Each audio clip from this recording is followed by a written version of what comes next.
Hello, Steve White, Steve Arts 89.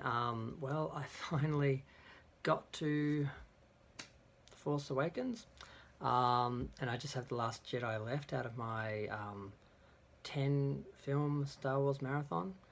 Is it 10 films? I've lost track. It's been a couple of long days.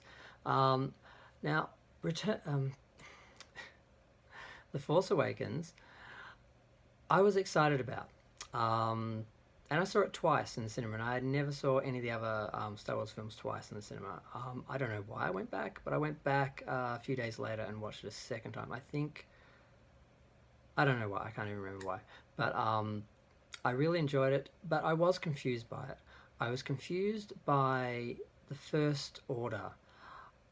The idea that the galaxy had freed itself of the Empire and just sat there and was taken over by another evil empire that was basically exactly the same didn't make any sense to me. And a lot of the criticisms that they were just redoing the first film and basically rebooting, it was like a soft reboot of the saga, I kind of felt were kind of warranted.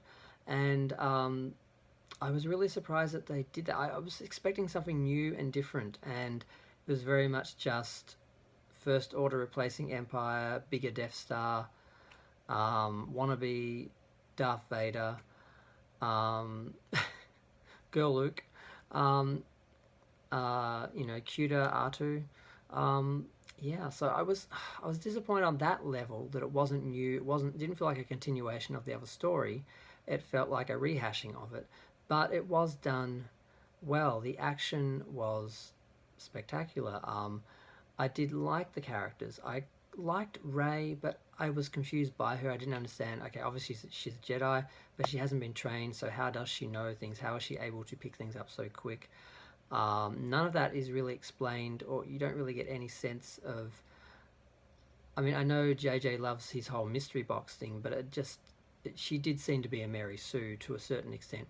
There are things in the film that people criticise her for, like being able to fly the Millennium Falcon, which are kind of explained, that she does seem to have knowledge of it. She knows the guy who owned it. She probably trained on it, or has flown it, or is... I mean, there are little things that people latched onto about her that I think were a little bit harsh. I mean, but so far as the Jedi stuff, she does seem to know and adapt incredibly quick from nothing, from no training, no experience, to being able to fight with a lightsaber with someone who's been training for years, first under Luke and then under Snoke and God who knows who else. So that does need to be explained. Now, I assumed that in JJ's plan for 3 films they were going to explain that, and it had some explanation, but and I don't know how much that was thrown into chaos by Rian Johnson. So watching the film back now, I only watched it twice in the cinema back in the day, and I haven't watched it since. Those were the only things that really stuck out to me. Basically, how is Rey, who she is, and the rehashing of the First Order, from rehashing of the Empire as the First Order.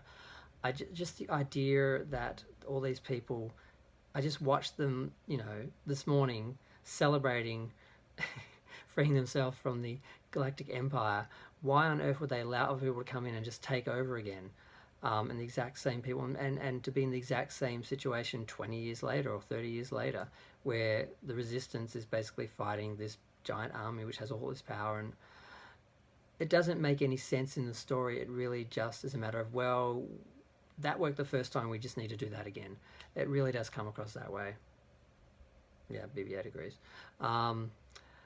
So it's hard to defend that criticism of the film, and it's hard to defend Rey's Jedi Mary Sue-ness, because we don't have an explanation yet, and it's kind of funny. Anything that they do is going to seem like they've just made an excuse for it, or because it just doesn't work in the film and the first setup. Now, I have not watched The Last Jedi. I'm about to watch that, and then I'm going to walk over to the cinema and watch the 12 o'clock screening.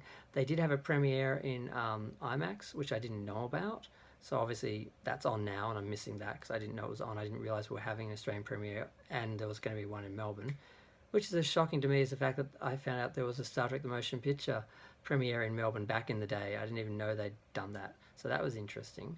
I always put Star Trek and Star Wars together. I'm sorry. Um, but yeah, I don't really have any real criticism of the film itself. It is enjoyable. It is action packed. It is fast paced. The characters are likable. There's nothing really wrong with the film when you look at it on its own. But when you look at it in the whole trilogy, the whole series of the nine, it is just kind of repetitive on a level that it just sort of sets up the same situation and just puts new characters in it. And I'm like, the first time I saw it back in the day, it was like, really? I still managed to enjoy it, but I just sort of walked out thinking, I can't believe they just sort of did it again. Like, it should have been called a reboot.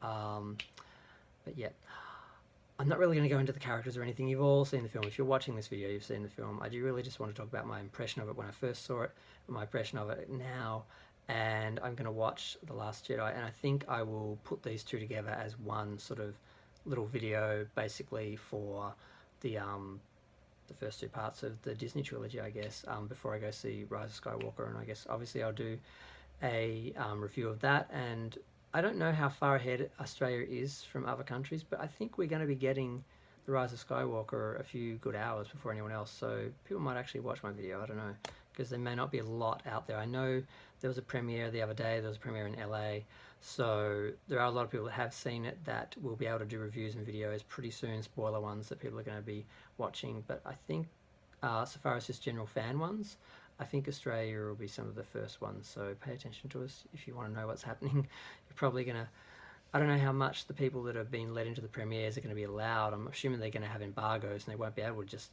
blurt out everything, but maybe they will, maybe it'll all be out, maybe it's already out, and I'm not going to go online. I want to have some surprises, so I'm just going to leave it here and go watch The Last Jedi, and hopefully it's not as bad as I remember, but we'll see how it stands up to a second viewing after some time.